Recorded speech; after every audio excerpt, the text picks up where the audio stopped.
Happy Sabbath, my people. Hope you all are doing well. Hope you rested well last night.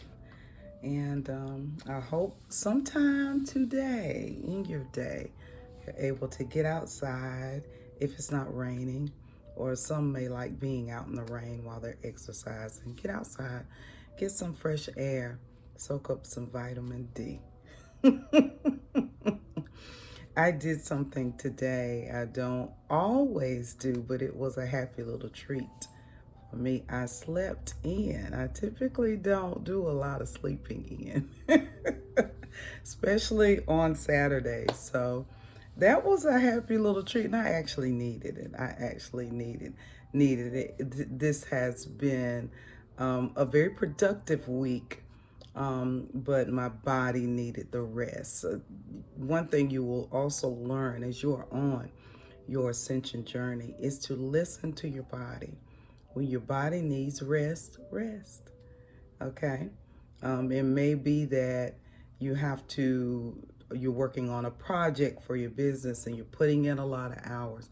You have to work in self-care. You got to make sure you're getting enough rest. It really does help you to have mental clarity when you are receiving spiritual downloads.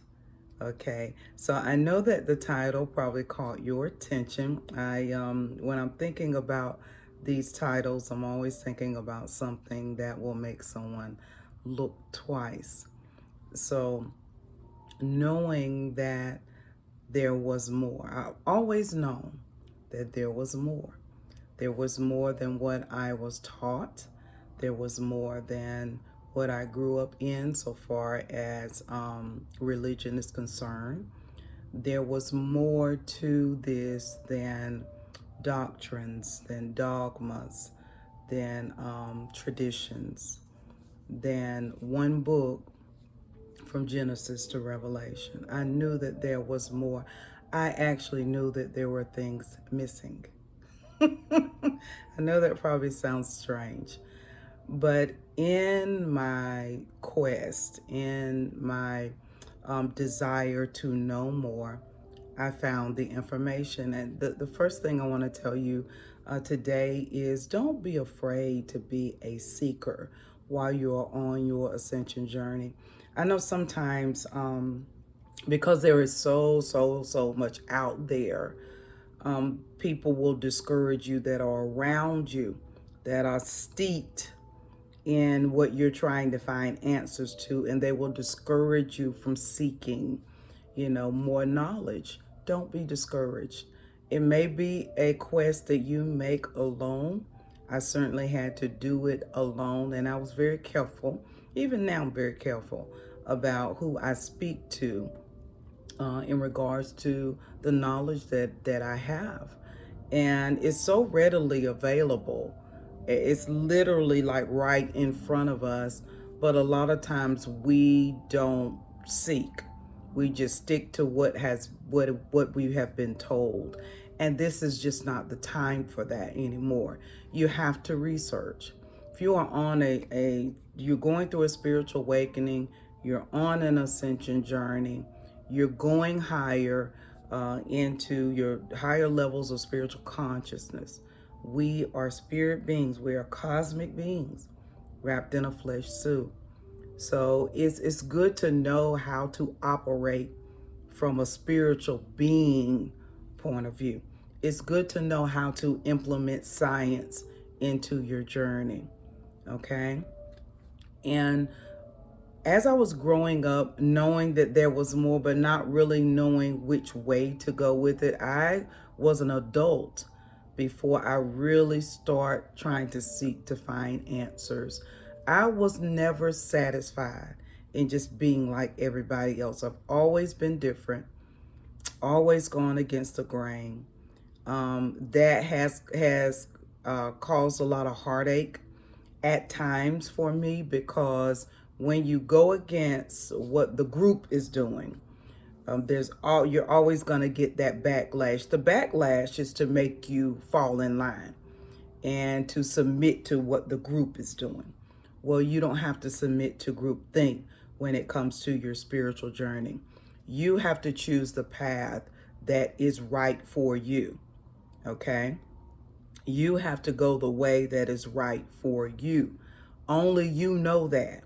No one can tell you that. No one can tell you that. All right?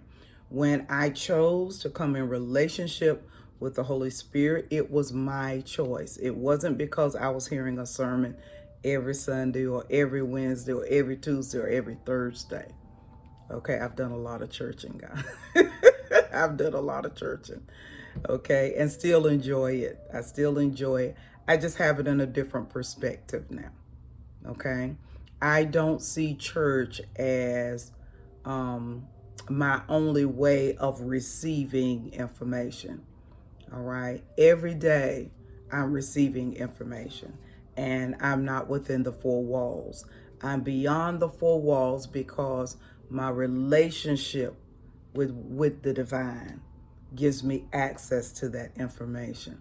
Okay, so that's something you're going to have to realize, is that you're going to have a relationship that gives you access to the divine.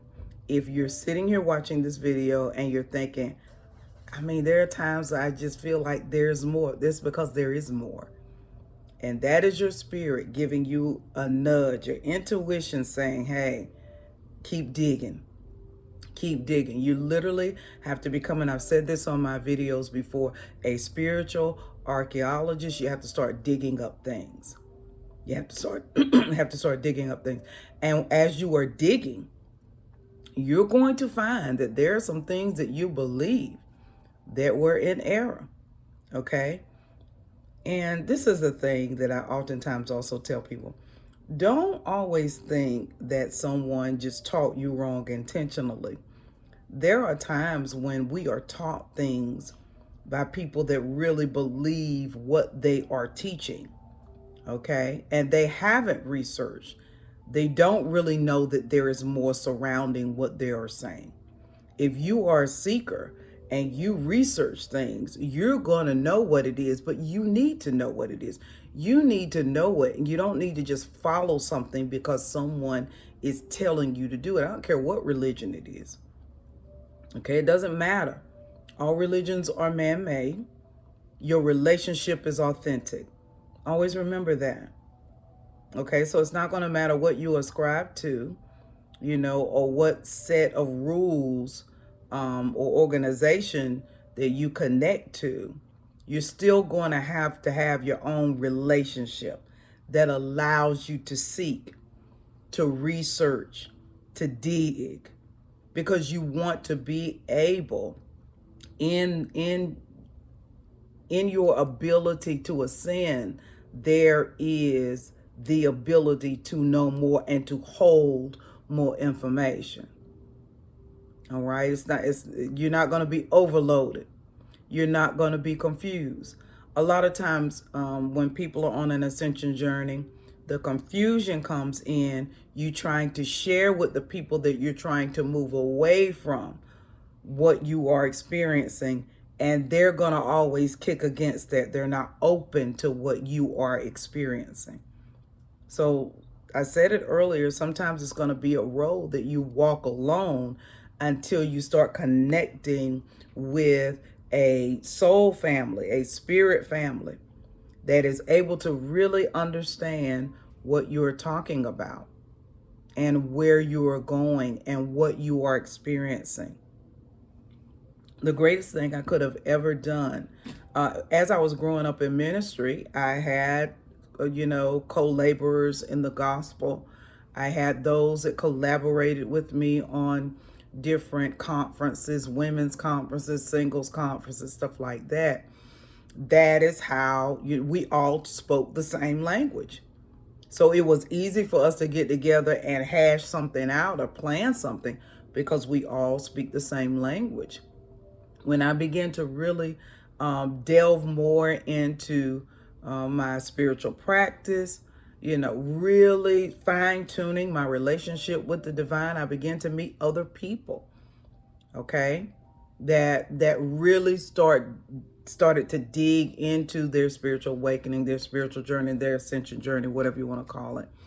And I found camaraderie with that. Every level that you go to spiritually or dimension that you tap into, you're going to connect with those that are tapping into that dimension as well. And it makes it easy to have a conversation with them because they're past the things that you are past. All right. They're not still hanging out in those areas.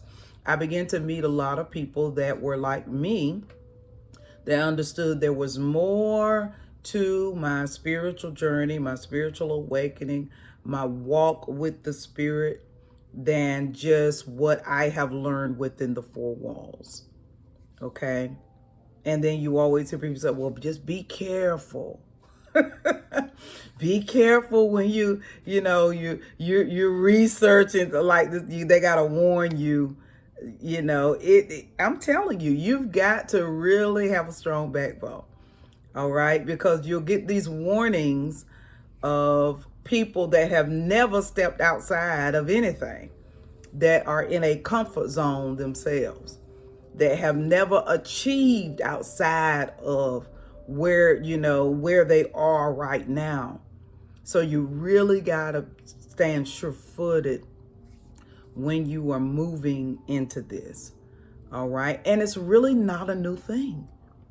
This is just your spiritual journey times 2. That's all. You're not erasing the journey you're already on. You're just looking ahead and saying, okay, there is another path here. Let me take this. Let me see where this takes me. What are the other paths? Organic eating. Okay.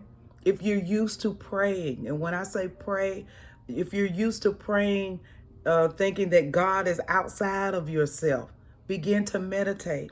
Meditation takes you within. All right. No religion owns meditation, not one. No religion owns meditation. It takes you to the God within. Begin to meditate more. All right. No one, and this is the thing, there are tons of people that can teach you how to meditate. You're going to have to find the way of meditation that works for you. Some people meditate for long periods of time. For instance, monks can meditate. They meditate for hours, sometimes days. Okay. And then there are those that wake up in the morning and do a 15-minute meditation, where they set the intentions for their day. Okay. Some do a 30-minute meditation. It doesn't matter. Everybody doesn't sit on the floor and cross their legs. So make it fit for you. Stop trying to do it like a certain religion does it, or you feeling like if I don't do it like they do it, I'm not going to be able to get in contact. Sure you will. We have access to the God within. All right. So organic eating, when I say that, I mean eating more live foods. Not only does it make you feel better, it gives you more energy, but it also gives you more mental clarity. You're able to decipher and make decisions and not stay in that veil of confusion. All those sugars and carbs, okay, unhealthy foods. It makes you more dense. I've said this in a lot of other videos. And when I say dense, I don't mean there's a lot of people that are overweight. They are dense in an unhealthy way. Okay. But there are people that are larger that are healthy. They don't have a lot of body fat. Okay. And I tell people this all the time. I heard another motivational speaker say it, and it's so true. We are not fat. We have fat. Okay. So when you're working on your body, something that I've been doing the last few years is really paying attention to my body. And this is a thing. Don't get it twisted. I am 5'1", so I'm a shorty. But If I'm carrying too much weight for my small frame, I may not look big to the average person. They'll look at me and say, oh, you're a nice size. Oh, you're a nice. But honey, I can feel it. I can feel it because my frame is not designed to hold but so much weight. And I can distinctly tell when I've eaten too much and haven't exercised enough. All right. So over the last year, I've been eating a lot more organically, a lot more live foods. I was always, I've always been pretty athletic, doing something athletic because I love sports. I love water sports. I love kayaking, horseback riding, things like that. Walking. I've gotten away from some of the, more rigorous sports that I used to do. But I like being active. And so that is the key. Don't look at it from a scale perspective. Okay? Because if you have a larger frame, you're going to have more mass, period. Period. Okay? Look at it from how do I feel? Okay? How are my blood levels? Okay? Cholesterol levels. Blood pressure, things like that. Things like that. That's what I mean by eating organically. Eating organically. All right? Adding that meditation, adding that exercise, and also making sure you're monitoring what you hear and what you see. All right? Because it can affect you. All right? Spiritually, it can affect you. We are spirit beings, so we are affected by other entities. So you have to be careful what you watch. All right? You have to be careful what you listen to. If you're sitting around listening to people speak negatively all the time, if you're surrounded by people that speak, you're going to be affected by that. You're going to be affected. And you're going to find that you're going to be unconsciously speaking negative because, everybody, the three people you're closest to, they all are negative Nancy's. That's what I call them, negative Nancy's. Put a name on it. Negative Nancy, negative Nikisha, negative Nigel. Okay? When you look at it from that perspective, you need to be careful. Be careful what you consume. All right? If you are consuming any sort of drugs or alcohol, and that's prescription drugs as well. I'm not just talking about anything illegal. It's going to affect you. It's going to affect not only your body, but it will affect how you're able to have mental clarity. Numbing out does not fix problems. That's just my opinion on it. And sometimes people will drink alcohol to numb out. And I'm not saying a glass of wine before bed. That ain't what I'm talking about. I'm talking about every day they have to have something. It becomes a habit. It becomes a habit. But they wouldn't consider themselves an alcoholic, even though they may fit the criteria. Okay? When you have to have something every day and you can't function without it, that is an addiction. All right? So many things to be, to pay attention to, so to speak, on your ascension journey. What you're consuming, what you're looking at, what you're hearing, the people that you are around, the relationships that you get in. The connections that you get in. All right? Are you able to go in with an open heart and to be vulnerable? Able to have vulnerability. Sometimes if you're going through a lot of traumatic experiences in relationships, you're not able to be vulnerable. It is because you've got your heart closed. Or you are afraid, if I'm vulnerable, they're going to take advantage of me. Or you're living in the past. Sure, there will be those that take advantage of you, but everybody is not going to take advantage of you. And because you're not able to decipher spiritually which connection is going to really be good for you, you're literally just going from person to person, having the same experience, but nothing is changing. The change has to be in you. If you're the type of person that felt like, oh, I can't get into this relationship until I have this, all of this has to be fixed. All of this has to, well, that maybe that is what you have thought in the past. Okay. But if there are 10 things that you named that have to be fixed, you're making an assumption that they all have to be fixed before you can get in a relationship with a certain person, because you haven't spoken to that person yet in regards to those 10 things. You're assuming. So what people tend to do with relationships, and this is just a sidebar, is they assume they know what the other person that they're wanting to be in relationship with has to have from them. That's an assumption. When you really dig into your ascension journey, you will know answers. You will have knowledge about the things that you need to do in order for you to have healthy connections. And sometimes it's not all what we think it is. If you have learned how to have relationships from people that don't do relationships well, might be time for you to get other teachers. All right.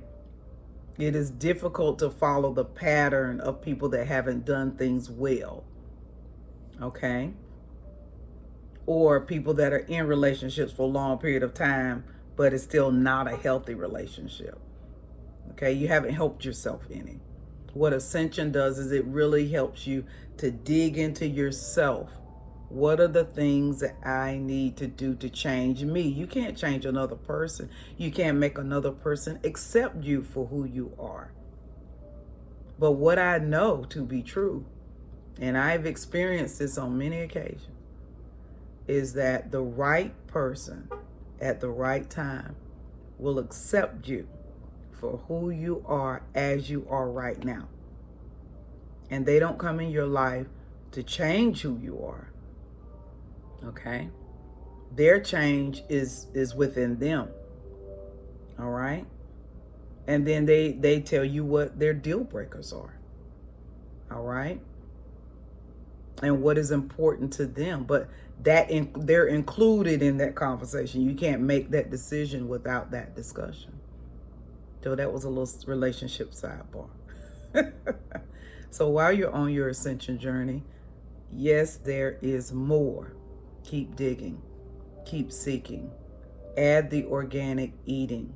Okay? You don't have to go, full 100%. Do it how you're led to do it. Don't allow media, society, the people around you, people that are meat eaters or non-meat eaters convince you of what you should do. Be your own person. Okay? Be an individual. Don't allow yourself to be pulled into the matrix of opinions about what you should do. What do you think you should do? Okay? And allow the divine to guide you. And it will happen. You will see miracles. You will see healing. Church is not the only place where you see miracles and healing. You will see miracles in your everyday life. You will see healing, and that will be psychological healing. Sometimes we don't need a physical healing. Sometimes it's emotional, it's psychological. You will see it because you have aligned yourself with the divine in such a way that you have access to the knowledge and what it takes to experience miracles every single day. Okay? So I hope you guys have a fantastic day. Enjoy yourself. Take care of yourself. And I'll see you next time. Toodles.